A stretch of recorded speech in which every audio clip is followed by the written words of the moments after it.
today I'm going to be giving y'all a makeup tutorial for how you should do your makeup for model casting. Regardless of what your casting is for, as a model, your makeup always has to look the same and it always has to be natural. And you're probably gonna hear me say that a lot throughout the video.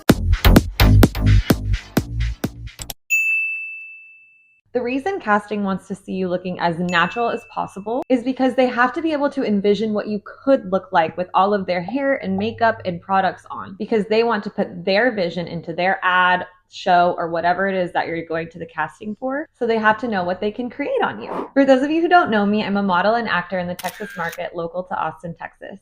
And make sure you check out my other video that talks about model castings and how to get signed to an agency, because I give some bonus tips at the end of that video for what you should wear and how you should present yourself at casting. And I know it might be a little annoying to have to wear like minimal to no makeup, but I promise you every single model casting I get from my agency or that I find online says minimal to no makeup. So you're going to have to get really good at doing natural makeup for yourself. This is the final completed look, but let's get into the steps so you can learn how to do this look too. Here we go. Okay, I've got my hair pulled back out of my face. The number one most important thing to have really glowy, healthy, natural looking makeup where you have an even skin tone is to moisturize your skin first.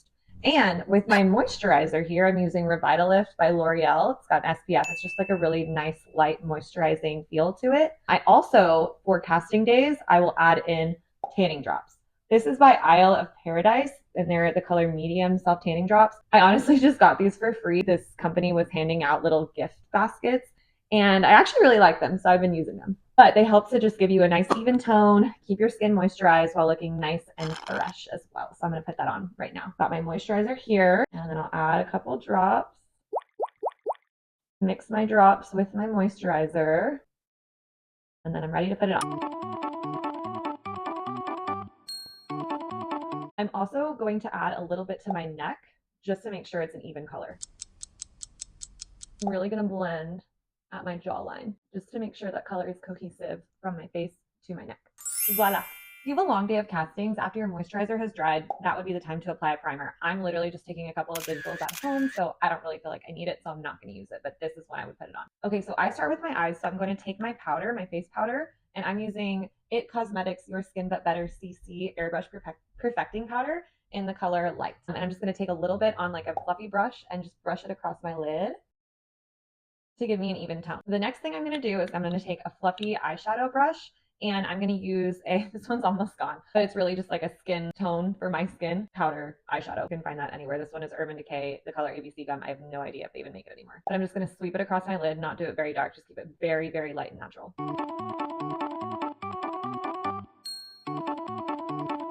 And there you have the eyelids. We have a little bit more to do with the eyes, but I'm going to do some of my face makeup first, and while that's setting, we'll go back to the eyes. So this is where you're going to put on your foundation or your tinted moisturizer, depending upon what you use. I just, in general, don't really use a foundation, but I know a lot of models do wear light foundation to castings just to give them a more even tone. But like I said, I just don't really like the feeling of foundation on my face, so I wanted to find something super light on my face. And this Pacifica Glow Baby Super Lit SPF lotion is just that. It says mineral protection. I honestly thought it was just a moisturizer when I bought it, and then turned out it was a tinted moisturizer. So it was a very happy accident, because now I have something that gives my face coverage, but isn't heavy, doesn't cake, and it's also just very, very light on your face. And then I'm just going to apply this all over my face. Okay, I'm going to pause here at the halfway mark. As you can see, as far as coloration and evenness goes, that is like very different, and it's really literally just a tinted moisturizer. So very highly recommend this little product. Also notice that I'm pressing the sponge into my face. I would recommend like a better quality beauty blender, but I just use these little cheap ones from the grocery store, H-E-B, if you're a Texas or South person. But pressing it into your face will give you a more even tone, and it'll make it look more natural on your face. It takes a little longer, but to me it's worth it. I had a little bit of a blemish right underneath my nose, so I'm just putting a little bit of tinted moisturizer on that guy. Here we go. So now that your foundation or your tinted moisturizer is applied, you're going to go in and contour very lightly. I'm using just a dark Ilia concealer, and I'm going to lightly apply it where I would contour.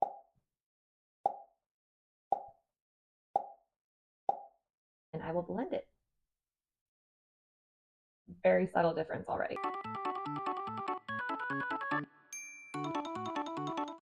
Might have gone too heavy there, but that's okay because makeup can be taken off.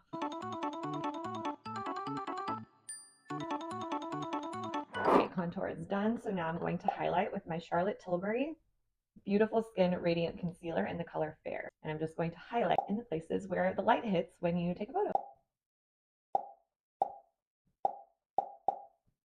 And now we will blend. I went a little bit heavier with the highlight than I did with the contour. It's a lot easier to darken if I need to. But even though I went a little bit heavier, it's still super important to be light-handed because, as I have stressed, you want your makeup for castings to be as natural as possible.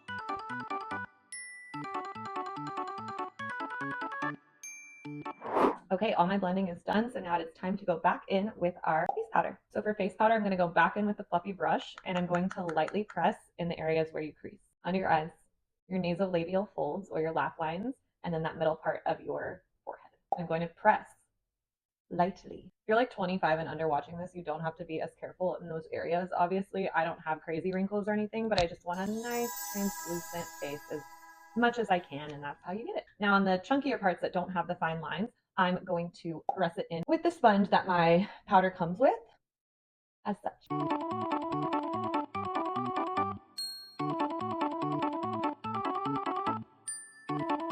And there you have the powder. Okay, so now I'm going to go in with a bronzer to just kind of even everything up. I'm going to use a fluffy brush, and I'm using Ilia Novelty Nightlight Bronzing Powder. This is very pigmented, so I very gently touch my fluffy brush to this, and I blow it off. And this I'm just going to kind of sweep all over my face, but kind of follow the contour that I did at the same time. You'll see.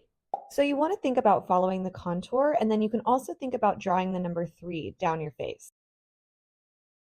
And then around the neckline, I'm just going to kind of blend. So my neck and face are definitely the same color because that is just a big no-no. That's done. So now I'm going to take my blush stick. This is Milk Makeup Lip and Cheek in the color Work. I've never looked at that. WERK. Very cute. And I'm just going to brush it right along my cheekbone very lightly. And right here on the bridge of my nose. By the way, I have 3 different sponges that I use for all of these different things. So I'm taking my blush sponge now. I personally think that's a little too heavy for my casting. I was a little heavy-handed. So I'm going to go in with my bronzer brush and just kind of brush right over it because what? We need to be natural. Yes, thank you for saying it with me. Ta-da! Okay, so this is where we finish up the eyes. I'm going to take my eyelash curler, and it's a little brow brush, and I'm going to brush my lashes first and then curl them. Brush them a little after. Y'all, I literally just noticed that my sweet little angel puppy is up here, and that's only because she just started snoring so loud. So if you hear snoring in the video, it's definitely her. She is a Pomeranian Shih Tzu. She's got a little smushy face, so she snores when she sleeps a little bit. It's very cute, though. Don't know if you heard that, but hilarious. This next part, proceed with so much caution, y'all. I'm going to put on a little mascara because I just think my lashes are too light. I'm sure they look fine to you, but to me, I just feel more confident when I have even a little bit of mascara on. I know some of y'all feel me. So I'm going to put on a very light layer of mascara. If you can get away without it, do it without it. But if you're like me, put on a tiny, tiny, tiny bit. Okay? You've been warned. Frick. Everybody makes mistakes. I know I've got some Miley fans out there. I gotta do the bottom. Literally like one swipe. That's it. Now, my left eye likes to misbehave, so this one might be a little bit harder, but we're gonna make it through this, guys. Okay, so perfect example of how my left eye likes to misbehave. Like too much down here, so I'm gonna take my brow brush and I'm just gonna brush some of it off. And then I'm gonna wipe that on a tissue. Okay, so the lashes are done. I'm not loving the left eye, this misbehaving girl over here, but it's fine. It looks a little bit darker. I feel more confident and it still looks very natural. Like I'm either wearing no or minimal makeup. And that's the goal because we want to look what? We want to look natural. Exactly. You get it at this point. So now I'm going to brush my brows up and out. I'm going to take some tinted brow gel that is kind of old and is mostly just like color at this point and doesn't really hold my brows into place, just for some extra color. Doesn't make that big of a difference. But again, the subtleties are where it's at, y'all. So now I'm going to take my actual gel that will actually hold my brows in place and sweep up and out. And then I'll come in at the end and kind of like angle it just a little bit. I brushed up and out, and now I'm just coming down a little bit to make it a little bit more uniform over there. Oh, and I'm using Benefit 24-Hour Brow Setter. I freaking love this gel. You can also use a shadow if you don't want to use like 2 different brow gels to give your brows a little bit more of a uniform color, but that one I have on hand. trying to give myself as much symmetry as possible. Again, brushed up and out, and now I'll come back down over here and angle it just to make it a little more even. I have one hair right here, one or two hairs right there that I'm gonna pluck real quick, and then we'll basically be done. Had a few more that I didn't realize were there. The subtleties make a difference. I'm gonna use my setting spray. I would sometimes put highlight on, but I feel like my skin's really glowy today. Thanks, moisturizer. And when I say I would put highlight on, I mean like very light-handed. My setting spray is NYX Dewy Finish because we love a glowy face. We love to look hydrated for our castings. The last thing I sometimes do, I don't always do this, but I am going to do it today just in case you feel like your lip needs some help. I start with just like your average lip balm. This one is Milk and Honey Eucalyptus Mint Lip Balm, but I use really any like natural lip balm. Like very lightly put it on your lips. And then if you need color, get yourself a nude liner. This one from Morphe is amazing. It's the Soul Matte collection, and the color is Honey. If you don't need color, you might just be fine with like Maybelline Lifter. This is like the dupe of the Rihanna one, and just like putting that gloss on your lips is enough. They don't mind if you have like a glossy lip as long as it looks very natural, like your skin color. So I'm gonna do both so you can see the difference and what might work for you. When I'm lining my lips, I like to try to get to the outermost edge of my lips without overlining. If you overline, it doesn't look natural. So you can like barely tell, and I just did the outside. Then I take that same color and fill in the middle part of my lips and dab them together so it disperses the color evenly. That is the liner portion. Sometimes I take like a little tissue and dab it off, but I just don't feel like getting up right now, so I'm not gonna do that. And then I'll put like a light little layer of gloss on. Okay, yeah, I definitely should have dabbed it, but you know, laziness wins. I'll dab it before I take my digitals. But this is your casting makeup look. It looks natural. I look even. It's just a very nice, clean look to where casting can still see what you look like as that blank slate, but not over the top because they want to see what they can create. They want to see your natural state. Don't do more than this. This is probably like the most I would ever do. Just so y'all can get the full effect, I'll take my hair down and show y'all the final look with my casting outfit on too, and how I styled my hair a little bit. We'll see what it looks like after I take it out of this though.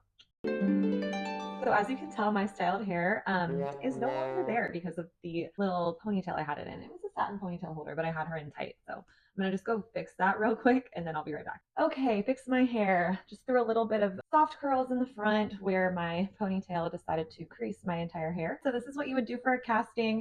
I do soft waves because I generally wear my hair curly and I have like my natural waves here in the back. Like I said, as natural as possible. Oh, and I also dabbed some of the liner off. As you can tell, it's like a lot more natural of a color for me. And then I just put a little bit of gloss on top. But anyways, this is the final casting look, hair and makeup included. The only thing that is not very casting look of me right now are my nails. They would need to be a neutral color, but I'm just gonna do some magic posing to where you won't see my nails in my digitals that I'm taking. But if I were going to a casting, I would have natural nude nails that are probably a lot shorter than this. But I got the all black look, form-fitting, and everything is good to go. I hope y'all found this video helpful. It's just what I do for my model castings and what has worked for me and helped book me jobs and get signed to agencies. Make sure you like this video and subscribe to my channel because I release a ton of helpful tips and tricks for models and actors out there. And I'm also constantly updating my shorts page as well. Best of luck to y'all on your castings. Make sure you keep it natural, and I will see y'all soon. Bye!